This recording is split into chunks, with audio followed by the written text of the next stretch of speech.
everyone, welcome back to my YouTube channel Manuishu ACCA classes. In today's video, I am again back with the 4 tricky question of PM, and this is from the September-December 2023 examiner report. So, are you guys ready? So let's start the today video. But before moving into today's topic, if you are watching my video for the first time, do not forget to subscribe my channel and share it among your friends. Okay, so in case you are my existing viewer, in that case don't forget to hit the bell icon for more updates on this kind of video. So this is the first question of today, and what the question is, which of two of the following statement concerning the assumption of cost volume profit analysis are true? So what do you think, from which area this question has been tested? Obviously CVP analysis. So I must say, till date you guys are familiar with the assumption, and if you have confidence on this topic, you will be easily solve this question very quickly. So let's figure out first what is the assumption. So what the CVP analysis says, that selling price per unit, variable cost per unit, your contribution, total fixed cost all remain constant.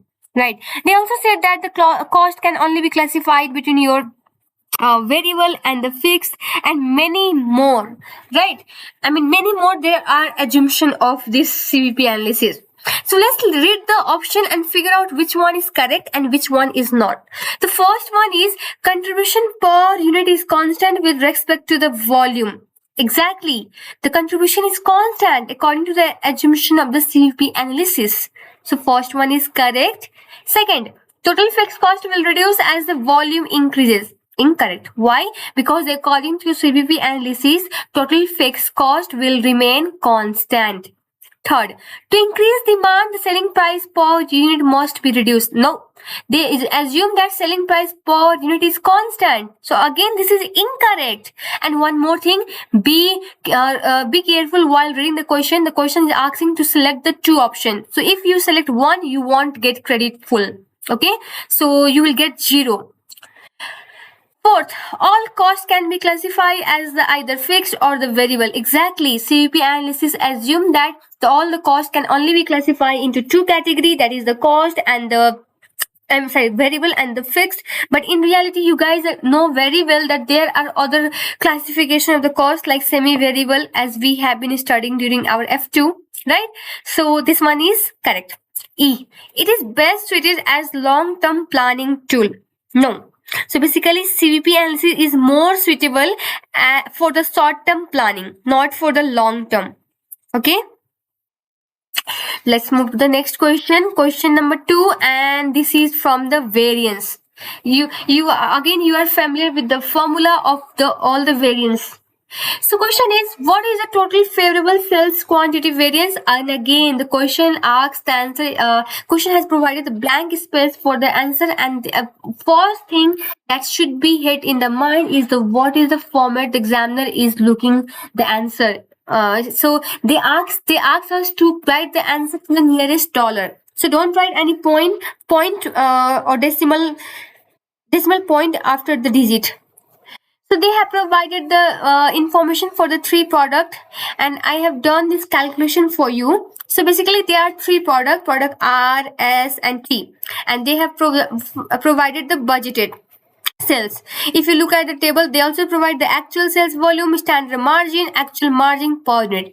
See, the first thing that we need to look is, question is asking to calculate sales quantity variance. That means we need to focus on the quantity.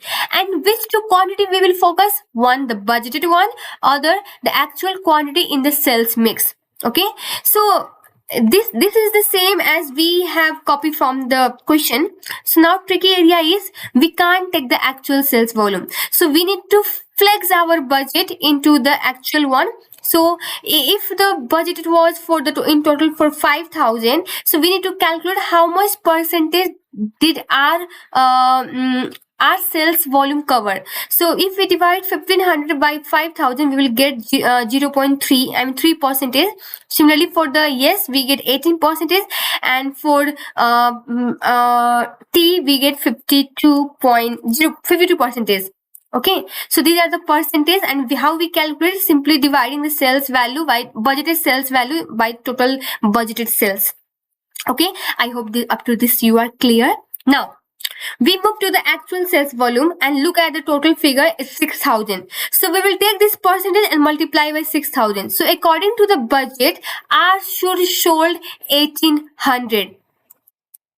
Sorry, I mean actually the R have sold out 1,800 in the reality, but as per the budget, R should sold the 1,500. So did the product R perform well or not well? Obviously well, because as per budget they should sold out 1,500, but in reality they sold out 1,800. So there is 300 favorable variance. We perform very well. Similarly, for the rest product, we have calculated the variances here. And again, we can't take the actual margin. We should take the standard margin and multiply it with these differences. Adding will give our total variances. Again, question asks in the nearest, so don't put any decimal or point. Next question. Question asks, Lay company operating gearing Lay company has the operating gearing of 160 percentage. It calculates operating gearing by dividing contribution by operating profit. Okay, so how much Lay company operating profit fall if the sales volume reduced by 20% to the nearest whole percentage? Again, the question, the answer we has provided. Question provided the blank space to answer. Again, the format asked by the examiner is the nearest whole percentage. Okay, so what the information they have given? They have given the operating gearing 60, which is 60%. So can we write this 160% as 160 divided by 100? Can we? Obviously, we can write it. Then for the operating gearing, they say the formula is operating gearing by it calculates operating gearing by contribution by operating profit. So they have specified the formula in order to calculate the operating gearing. So they say operating profit divided by contribution. They say this formula. Okay, just a second. I will be back in the few minutes.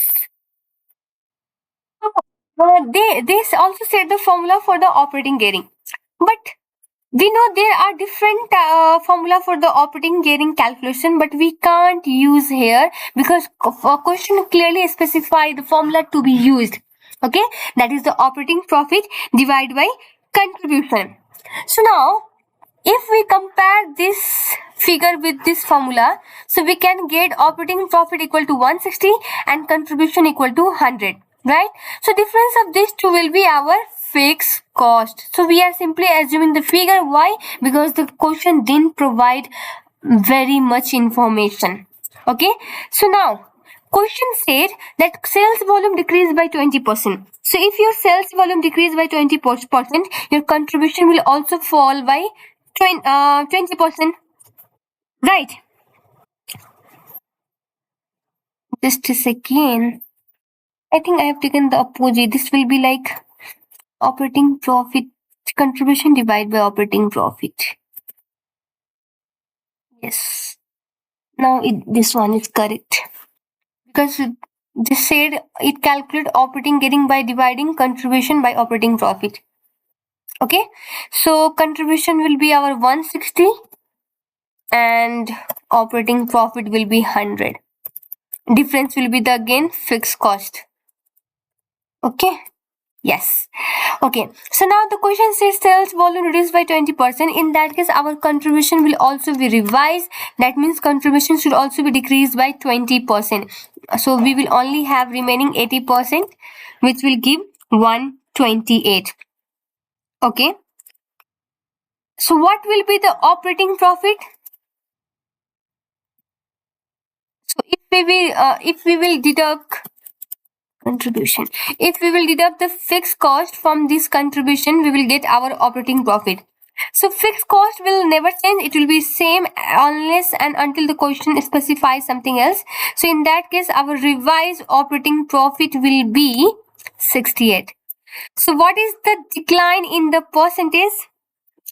So percentage changes will be in operating profit will be, we will take earlier it was 100 and now it reduced to 68. So we will divide it by 100 to in order to get the percentage. So it will be 32 percentage. So you have to write 32 here, not to put any point, decimal place, anything. Don't put that. Okay. Okay. So next question, last.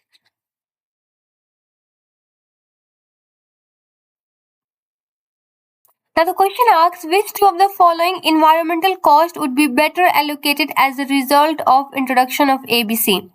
Rote's company manufactures cement. It has decided to improve its image with regard to environmental issue and is hoping that new ABC costing approach will be introduced will help help the company to better allocate environmental cost it incurs. So what do you think? From which area this question has been tested? So it's from the accounting for the environmental cost, right? So now company is planning to use ABC costing in their manufacturing process. Cost allocation basically. So what do you think? Which two of the following cost would be better allocated as a result of introduction of ABC? Obviously, all the overhead cost will be better allocated as a result of ABC. So first one is normal material loss arising from the wasteful manufacturing process. So basically, these losses usually spread over the other cost of good product. So it will be not treated separately. So it will be not considered in the overhead and it will be not better allocated as a result of using ABC.